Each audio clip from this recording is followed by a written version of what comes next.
All right, welcome back for the episode of Carnivore Trades. Today is Monday, October 2nd, 2023. If you're not done so already, please give the video a thumbs up. Like, comment, subscribe to the channel. Come find me on carnivoretrades.com for swing trading alerts and analysis. Anyways, let's get into it today. So, fresh new week here. Markets are kind of split. Really weird tape. So the triple Qs here are up 0.5%. And the spiders are down 30 basis points. Dow down almost 0.5%. Russell 2000, big loser on the day, down almost 2%. This is a wild tape. Right here, right off the bat, there's a lot of things I'm seeing that I don't like. I talked to you guys about JNK last week and HYG. That's, borderline free fall here. You see HYG there as well, LQD. Why are these important? Well, if junk debt is starting to roll over, and credit spreads start to widen, there's some serious problems in this market. Also, small caps down 2% on the day. Utilities, we don't talk about utilities very often, but that was down almost 5.5%. Was down 5.5% at one point. Now down just 4.5%. This shouldn't be up or down more than 0.5% in one day. We'll talk about fins, of course. XLF down 1%. XLE down 2%. This is all with the Qs up 0.5%. So you got those FOMO zombie buyers saving the day. Why? Well, first of the month, new money flow. Take a look at Apple first thing in the morning. Big power move, powered up again and then faded off the highs as kind of the rest of the market faded there. Tesla, deliveries missed. Who cares? Buy Tesla, right? Those dip buyers are a cult in Tesla. And then, of course, NVIDIA up just under 2.5, got Microsoft up 1.4, Google up 2.25. So again, Magnificent Seven. It's all about the Magnificent Seven. It's acting as if it's risk off, which is ironic because the utilities are typically risk off, right? Consumer staples are typically risk off. They're getting pounded. Whereas in a higher for longer environment, things with a high multiple like NVIDIA have a lot of risk to the downside, but kind of the thought process now to unpack this is that if interest rates are higher for longer, that kind of unpins utilities, meaning that they're no longer as good of a proxy for bonds. And, big tech has a lower beta, which it kind of does. Big picture, though, there's lots of problems in here outside of big tech. Is that still acting as a flight to safety? It might be. Again, I don't even know what to tell you at this point, though. I will say, though, if this continues lower, this ETF, keep this on your radar. And HYG, if these start to go down, everything's going to go down. But right now, the market's hanging in there. And the zombies showed up and did their job. So we probably close right around 42.80. You've got that level kind of marked as a target here for this little pop. I think we rally up a little bit tomorrow, assuming we don't get any sort of serious problems. Another thing, too, to watch that I don't like is the yen. At some point, this can become a wrecking ball, and that's basically near the highs there. But in any case, markets are holding up. See the spiders there down $1.14.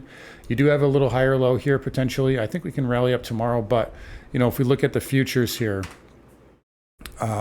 you could be just setting up an inside bear flag. So as long as you stay, the longer you stay down in this lower range here, on the futures and on the SPY and everything else really, the more this kind of turns into a bear flag and the more minor this trend line becomes. So again, same thing, right, that I said Friday. You got to get above this pivot. I like using the SPX a little bit better, but you got to get above this pivot. You get a daily close above that. Then you can definitely have more of a move to the upside. Obviously, your next target would be 43.75, and then you got the necktie of the 20 and 100 moving averages. So that would be kind of your target, all that convergence there. And then you got like the triple Qs here with that gap fill, 20 MA, not that far away, right? So that would be kind of your next area to look at.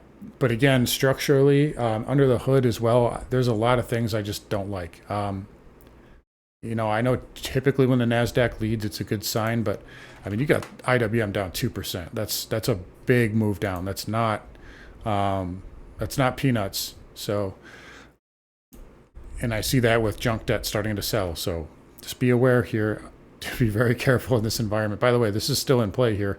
Head and shoulders to 165 on the IWM. Dow also taking a hit too. stalling out at 331.45. That's been a pivot point for a long time. Didn't quite get there, but got pretty close. 332.08 is the low of the day. Again, I don't really like this pattern either, but it's getting a little bit of a bounce. Again, this should be a risk-off index, and it's not acting like one right now, at least compared to the NASDAQ. Semiconductors up 0.5%. Again, a lot of that is NVIDIA. Stalling out at the 20 MA. Could be a rejection. We'll have to see a little bit more tomorrow. We also have that red bar high at 147.24. Looks like that basically got tested the last 2 days. What I don't like about the semis is that we closed below that pivot there.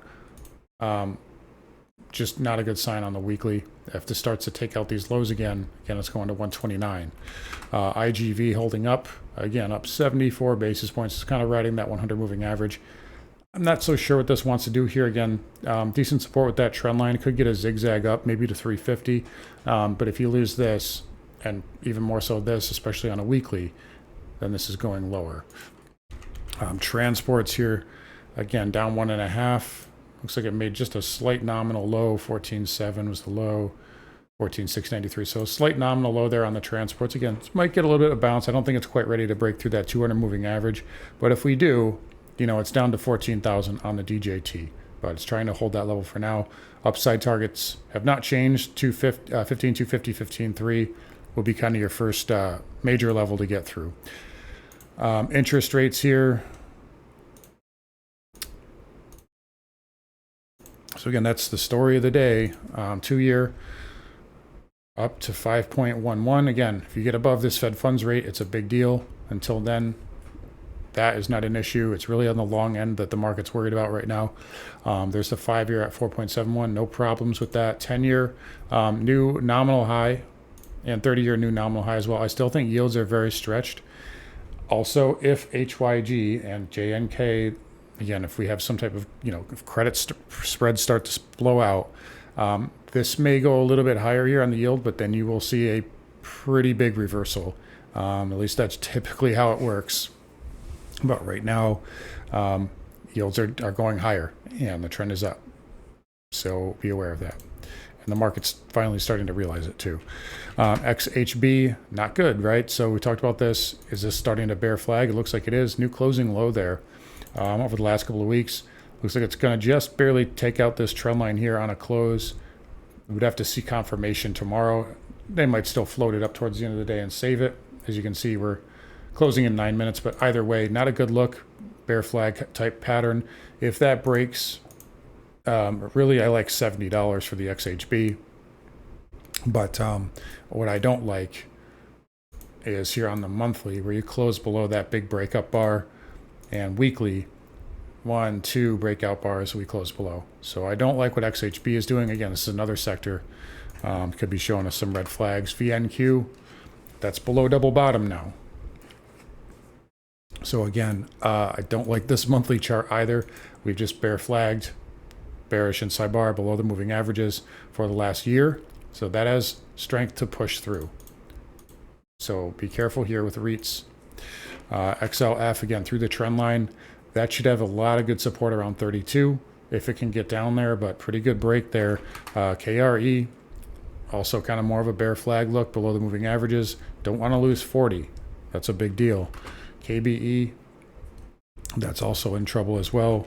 KBWB, new, like 5-6 month lows on that. So that might need to go down to 38.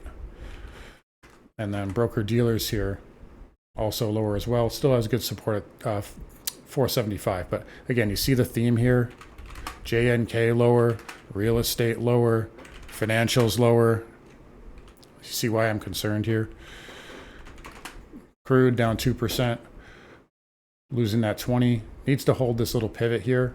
Otherwise, you're looking at the low 80s area. But pretty good reversal there, hitting that weekly level. And on the monthly, I talked about this as well. Close below those pivots. Look like I had a chance to break above it and close below. So I think this is in backing and filling mode. XLE also following down 2% through the 50 MA. So pretty good slice there. Now I have daily lower highs and lower lows. So that's noteworthy. That's the first time since, got to go back to June, right? June, July. So that might want to, 88 should be good support here in the short term, but I think ultimately 85 is kind of the bigger level. XOP, good outside move down 3.5. We'll see. I know there's a lot of trend lines on here, but this one here could get back tested. Also might even coincide with that 100 MA. But 135 is going to be a bigger level there for the XOP if it gets through that. And then OIH, nice outside move down 2.75%. So that also daily lower highs and lower lows here as well, but still a fair amount of support here at 330. So we'll see how that performs there. Again, could easily just go back test the 20-week moving average, right? So there's nothing to say this is broken yet, but pretty good outside move there. Uranium, finally, as I told you guys, 37.50. It's got to go there. I know it went higher first, but it went to 37.50. Finally, on volume, this looks like it's topped out here for the foreseeable future. Again, you got to get a weekly close below that breakout bar, though, to solidify that. Does that mean the uranium's going to have a big uranium bear? Oh, short uranium? No. Before you guys start freaking out, it just means it's got to do backing and filling here. I still long-term and bullish on it. But again, look at what you went into here. And you went into it with no pullback, right? So big level there for CCJ. It's coming back in. It is trying to hold 37.50. For now, URNM also finally outside moved down after the engulfing reversal Friday. Still above that moving average, though. But again, looking at the weekly, again, you went up into this and into this red bar with no pullback. You had to expect this is going to happen at some point, but that's still holding trend, believe it or not. Nat gas here, down 7 cents on the day, trying to hold this pattern here. If not, it's going to go to the gap there. Still really like that weekly chart, though. That looks really strong. So nat gas trying to hold up. Dollar index really strong as well. Speaking of strength, testing that 107 level. I know everybody's saying it looks top heavy, and I think that too, but maybe if enough people think it, then it'll just keep going higher. I don't know. But it's up now. Yeah, again, testing 107. You're into a little bit of weekly resistance, so just be aware of that. It's a little overbought, but again, just be careful. Its trend is up nicely on the monthly, and you just had a little. If we look at this yellow line, it just broke out of that area on the monthly, and you're just moving away from the 20-month moving average. So yes, the weekly's overbought. Yes, the daily's overbought. The monthly's fine though. So there's nothing to say this doesn't just consolidate. Just be aware of that with the dollar. A lot of people are calling for the dollar to come down again, and maybe that's why it hasn't yet. But it is strong. Gold, leave it alone. What have I been saying now for 6 months? 1825, that's your level. 1825, 1830. If you want to swing it there, you won't get an argument from me. I think it goes lower, though. But again, I know people are trying to buy the dip now, but guys, look, this is a breakdown, right? You had a bullish wedge, and it broke. So that's giving you velocity to the downside. Get out of the way. It's telling you it's weak. Don't jump in front of it. Let it get down here first. Why is that there? Because this is where you back checked to, right in this area. It doesn't have to be exact, but this is where you back checked to after you tried to break out. So that's where the institutional money is sitting. There's your 200-week moving average. That's why I've been screaming at you to not touch it until this level. So let it get down there. If you want to swing it there, I don't have a problem. I think it eventually breaks, but we'll get into that later. But short term, really it's getting extended to the downside. You get down there, I'd be interested. Silver, same thing. I've been saying this. I never bought any of these up moves here. Pretty good move. I actually have people trolling me for going short up here too. But in any case, 21, been saying that for a long time too. Maybe even a Pierce now. So look at that big reversal on Friday. And that's velocity. It's telling you that it wants to go lower. Give it room. You don't have to be the first one in every time. Platinum, that's going to 850. Palladium also setting up for a move here. Could finally break that 1100 handle if we can get going. And then copper, outside move down, engulfing reversal. That wants to go to 340 eventually. Won't go there in a straight line. I want to talk about Bitcoin here. I got finally something to say. You do have an inverse head and shoulder here, and that triggered yesterday. Little doji there. It is into resistance. Take a look. That was those previous pivots. That's been a point of control for a while. It's stalled out there. I would give this the upside bias to 30,000 now, and I'll show you why. So if we just take this target here, and we copy that. Voila. What else is that? 30,000 whole round number, right? But oh, the weekly red bar high that I've been telling you about. So that's probably where Bitcoin wants to go.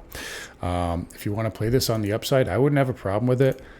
I'm not going to touch it because I don't like the liquidity in the market, but that's probably where it's going to go, and I'll give it the upside bias there if you can get through this white trend line 26.6. Well, what is it? Yeah, 28.6. Sorry. If you can get through that, it's going to 30. But I might want to see a bull pattern first. But nice pop there for Bitcoin, and that's a valid pattern. So I'm looking at 30,000 as next stop. Market's getting a little bit of a bid here, closing in 10 seconds. Nice pop there. So again, I said 32.40. It's overshooting a little bit here. What did I say? 32.40. 42.80. I always get my numbers mixed up. In any case, there's the bell. Nice pop there. Zombie dip buyers saved the day. But don't discount what's going on here. If this is down again big tomorrow, there's something lurking around the corner, and there might be anyway. But markets held up for now. Q's up almost 1%. Q's up almost 1% on a day where JNK is in free fall. So that's the market we're in. Oh, and Russell down 1.5. That's the market we're in. But in any case here, we'll look tomorrow. I think we do get a little bit more of a pop. But again, levels are the same. Got to get above that red bar, 43.35 on the SPX. That's kind of my level that I'm watching there for the S&P. So anyways, guys, get wrapped up here. You guys take care. Come find me on carnivoretrades.com. I will talk to you all tomorrow.